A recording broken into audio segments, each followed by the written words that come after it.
नमस्कार दोस्तों, स्वागत है आपका YouTube चैनल भगवान लोक में। अगर आप भगवान के बीच विश्वास रखते हैं तो चैनल सब्सक्राइब कर लो और वीडियो लाइक कर दो।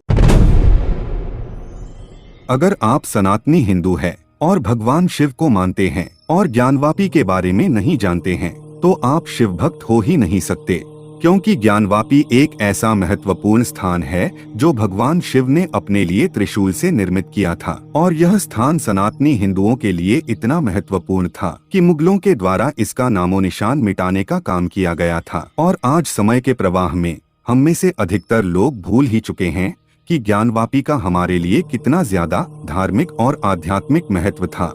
हमारी उदासीनता के कारण हम भगवान शिव के इस अत्यंत महत्वपूर्ण स्थान से दूर होते गए। और आज भी अगर हम इस स्थान के बारे में नहीं जानेंगे तो धीरे धीरे शायद हम अपने धर्म से ही दूर होते जाएंगे।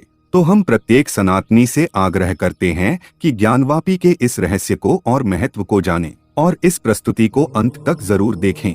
ज्ञानवापी का निर्माण आज कल का नहीं है, लेकिन इसका उद्भव हजारों लाखों वर्ष पूर्व भगवान शिव ने किया था और इसका उल्लेख हमें स्कंद पुराण में मिलता है। यदि कोई ज्ञानवापी के प्राचीन इतिहास को, उद्भव को और इसके वास्तविक महत्व को समझना चाहता है तो सबसे महत्वपूर्ण ग्रंथ स्कंद पुराण है। लेकिन हमारा दुर्भाग्य है कि हम में से ज्यादातर इन पुराणों के बारे में जानते ही नहीं हैं और इसीलिए हम ज्ञानवापी के वास्तविक महत्व को नहीं समझते हैं। इस प्रस्तुति का उद्देश्य स्कंद पुराण के अनुसार ज्ञानवापी के वास्तविक, प्राचीन और पौराणिक इतिहास को आपके सामने प्रस्तुत करना है, जिससे हम सनातनी हिंदू अपने धार्मिक और आध्यात्मिक स्थानों को भुलाते न चले जाएं। स्कंद पुराण महर्षि श्री वेदव्यास द्वारा रचित पुराण है और इसका 7 भागों में विभाजन किया गया है। महेश्वर खंड, वैष्णव खंड, ब्रह्मा खंड, काशी खंड, अवंत्य खंड, नगर खंड और प्रभास खंड। इन सभी 7 खंडों में से काशी खंड वह भाग है जिसमें काशी के प्राचीन इतिहास का विस्तार से वर्णन किया गया है। और इसी काशी खंड में ज्ञानवापी के इतिहास पर हम ध्यान केंद्रित करें तो हमें 5 महत्वपूर्ण बातें जानने को मिलती है। सबसे पहली बात है काशी का नाम। काशी का नाम काशी क्यों रखा गया?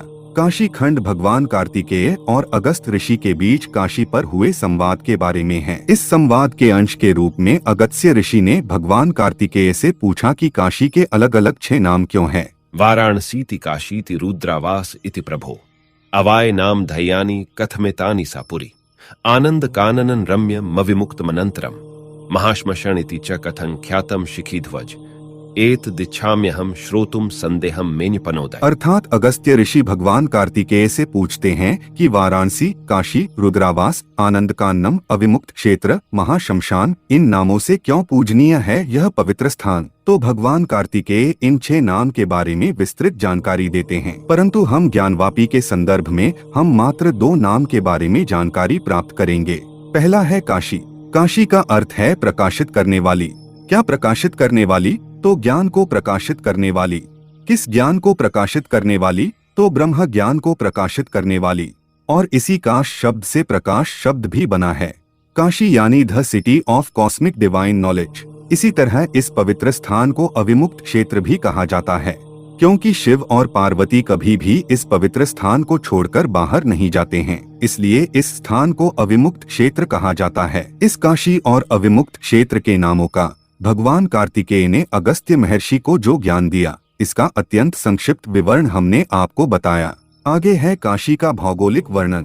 काशी के इन नामों का विस्तार से वर्णन करने के बाद भगवान कार्तिकेय ने अगस्त्य मुनि के आगे काशी का भौगोलिक वर्णन प्रस्तुत किया। भगवान कार्तिकेय ने अगस्त्य मुनि को काशी में स्थापित पवित्र स्थलों, मंदिरों, घाटों इत्यादि के बारे में विस्तृत जानकारी दी है। इस स्कंद पुराण में भी काशी का वर्णन बहुत विस्तृत है, परंतु हम केवल कुछ विवरणों को सुनाते हैं जो ज्ञानवापी के संदर्भ में हमारे लिए जरूरी है। काशी के बारे में 3 सबसे महत्वपूर्ण भौगोलिक वर्णन दिए गए हैं। पहला है योसो विश्वेश्वरो देवः काशीपुर्यामुम स्थितः लिंग रूपधरः साक्षान्मम श्रेयास्पद हितत्। अर्थात विश्वेश्वर ने यहाँ काशी में एक लिंग के रूप में खुद को प्रकट किया। दूसरा विवरण है अविमुक्तम महत क्षेत्रम पंचक्रोश परिमितम ज्योतिर्लिंग तदेकम हि जयम विश्वेश्वराभिवम। अर्थात इस अविमुक्त क्षेत्र की परिधि पंचक्रोश है। आज भी यह पंचकोशीय काशी की परिक्रमा बहुत प्रसिद्ध और पवित्र मानी जाती है और कई भक्तजन इस पंचकोशीय काशी की परिक्रमा करते हैं। अब तीसरा और बहुत ही महत्वपूर्ण भौगोलिक विवरण। एक देश स्थितमपि यथा मार्तंड मंडलम दश्यते सर्वगम सर्वे कश्याम विश्वेश्वरस्तथा। भगवान कार्तिकेय अगस्त ऋषि से कहते हैं कि इस पंचकोश काशी में किसी भी बिंदु से विश्वेश्वर लिंग दिखाई देता है। क्या हुआ इतने बड़े शिवलिंग का, जो पंचकोश काशी में किसी भी बिंदु से दिखाई देता था? इसके बारे में आज हमें कोई जानकारी प्राप्त नहीं है। क्या हुआ होगा इतने बड़े शिवलिंग का? कमेंट में जरूर बताएं। आइए अब हम इस प्रस्तुति के सबसे महत्वपूर्ण और केंद्रीय मुद्दे पर आते हैं कि ज्ञानवापी क्या है। हम में से बहुत लोग जानते हैं कि ज्ञानवापी श्री काशी विश्वेश्वर के परिसर में एक पवित्र कुआं है, लेकिन ज्ञानवापी का इतिहास क्या है और इसे ज्ञानवापी क्यों कहा जाता है? अगस्त्य महर्षि ने भगवान कार्तिकेय से यही प्रश्न पूछा कि स्कंद ज्ञानोदय तीर्थस्य महात्माय वद सांप्रथम ज्ञानवापी प्रशंसति यतः स्वर्गोक सोप्यलम। हे स्कंद, अब मुझे ज्ञानोदय तीर्थ की महिमा सुनाओ। स्वर्गवासी भी ज्ञानवापी की इतनी अच्छी प्रशंसा क्यों करते हैं? तो भगवान कार्तिकेय ने इस प्रकार उत्तर दिया कि घटोद्भव महाप्राज्य शृण्णु पाप प्रणयेनीम ज्ञानवाप्या समुत्पत्ति कथ्यमाना मयधुना। कुंभ में जन्मे महान बुद्धि वाले, सभी पापों को दूर करने वाली ज्ञानवापी की उत्पत्ति को सुनो। यह अब मेरे द्वारा सुनाया जा रहा है। यह स्कंद पुराण के 33वें अध्याय के प्रथम और द्वितीय श्लोक में बताया गया है और इसी अध्याय में आगे ज्ञानवापी को 300 श्लोकों में एक महान विवरण के रूप में वर्णित किया गया है। और यह वर्णन ज्ञानवापी के प्रकटीकरण का विस्तृत वर्णन है, जिसे हम संक्षिप्त में आपको बताते हैं। ब्रह्मा और विष्णु के बीच दोनों में से कौन बड़ा है, इस बात को लेकर तीव्र प्रतिद्वंद्विता थी। संघर्ष की उस घटना के दौरान भगवान शिव ने लिंगोद्भव मूर्ति का रूप धारण किया। तो उस प्रकरण के बाद लिंगोद्भव मूर्ति को शांत करने के लिए ईशान रूप धारण किए शिव ने अपने त्रिशूल को भूमि पर प्रहार किया और वहां से पानी निकला और इस परम पवित्र और शीतल जल से ईशान रूपी भगवान शिव ने लिंगोद्भव मूर्ति का जलाभिषेक किया। त्रिशूल के प्रहार से जिस भूमि पर पानी का झरना फूटा, इस परम पवित्र स्थान को ज्ञानवापी कहते हैं।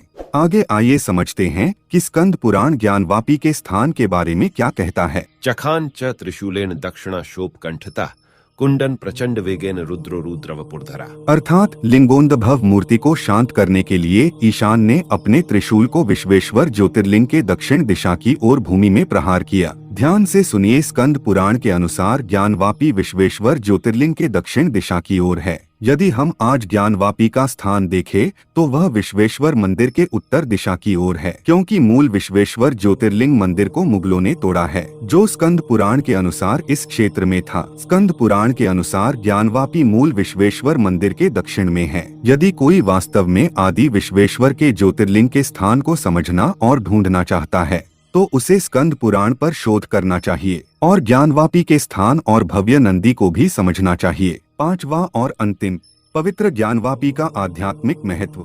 ज्ञान रूपोह मेवात्र द्रव मूर्ति विधाय च जान विध्वंसनन कुरिया कुरिया ज्ञानापदेशनम। जो लोग शब्द के अर्थ पर विचार करते हैं वे कहते हैं कि शिव का अर्थ ज्ञान है। यहाँ मेरी महिमा से वह ज्ञान द्रवित हो गया है, अर्थात जल रूप धारण कर लिया है। अतः यह तीर्थ ज्ञानोद ज्ञान का उदय करने वाला होने से ज्ञानवापी कहा जाता है।